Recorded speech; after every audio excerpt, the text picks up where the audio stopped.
rapaziada, beleza? Vamos rodar?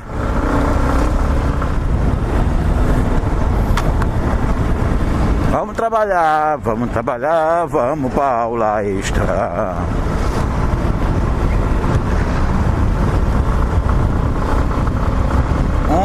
São que horas? 1h22, é isso? É 1h22. A aula começa 1h30, então vamos mandar brasa.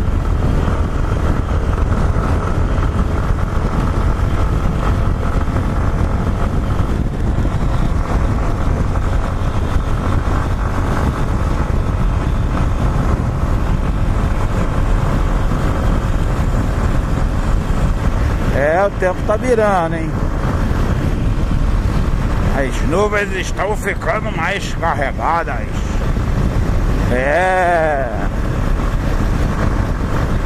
Hoje de manhã fui a Teresópolis fazer um exame de sangue e na subida aproveitei e falei sobre uma questão geográfica, né? Uma questão climática. Um dos elementos da dinâmica climática, que foi a pressão atmosférica, e também um dos fatores que interferem a questão da altitude de Teresópolis, né? E vendo agora essas nuvens carregadas, tá me dando uma ideia de falar daqui até a escola, rapidinho acho que dá para falar sobre esse conceito, né? O conceito de umidade. Estou vendo as nuvens. A umidade é um outro elemento presente na dinâmica atmosférica.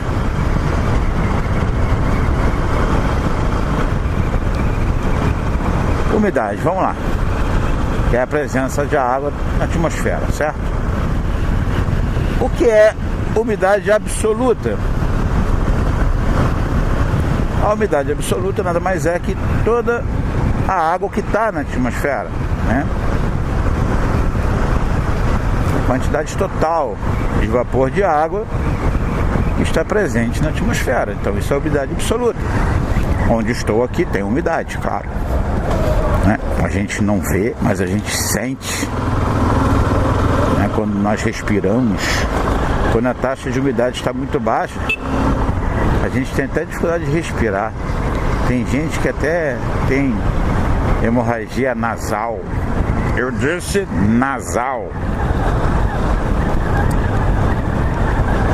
Poxa, Fábio, mas eu já escutei muitas vezes na televisão falando a umidade relativa do ar. O que é isso?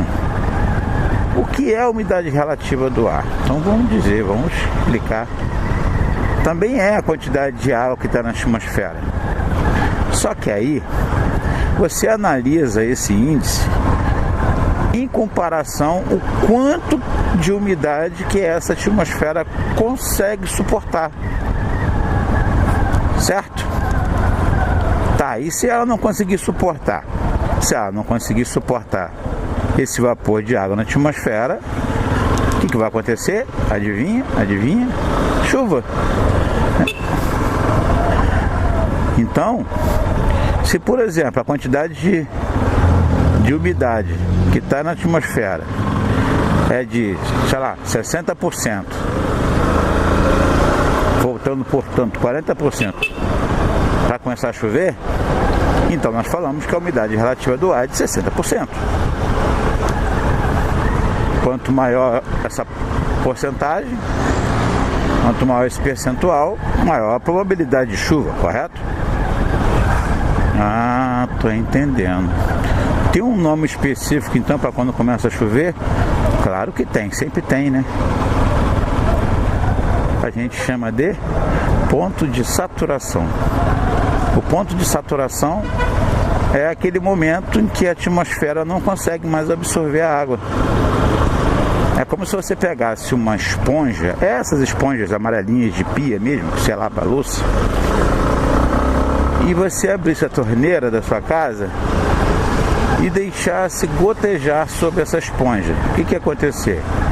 Essa água ia começar a encharcar a esponja. A partir do momento que essa esponja não consegue mais suportar a sua capacidade, né? No momento que excede a capacidade de absorção, a água vai começar a pingar.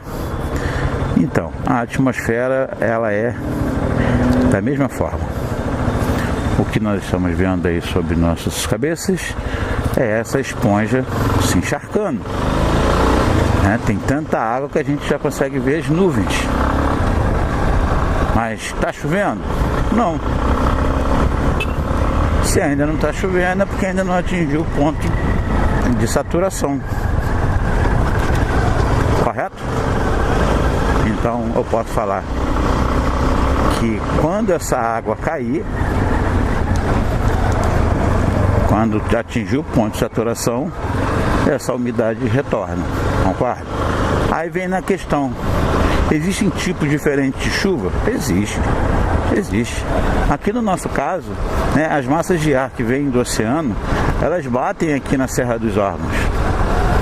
Essas massas de ar úmidas, carregadas de umidade, né, e quentes e úmidas, elas ao entrar em contato com o relevo da serra, elas soerguem, ou seja, elas ascendem, elas sobem e encontram um ar mais frio.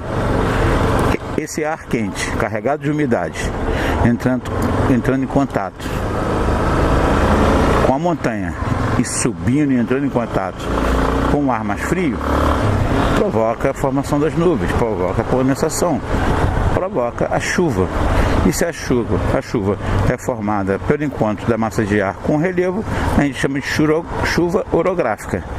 Mas se está tão quente que você tem uma alta taxa de evaporação, essa alta taxa de evaporação, ela pode encontrar as camadas frias, sem precisar de relevo, sem nada.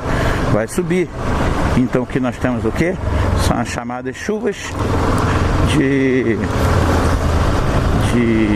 convecção, né? As chuvas convectivas. Sim. Mas também tem aquelas chuvas formadas pelo contato de duas massas de ar, que a gente tanto ouve na televisão. O encontro de uma massa de ar fria com a massa de ar quente. E aí nesse ponto nós temos as chuvas frontais, né? O próprio nome já leva a crer. A chuva frontal é quando acontece o contato de duas massas de ar, uma quente e uma fria. Beleza? Então, galera, rapidinho, viu?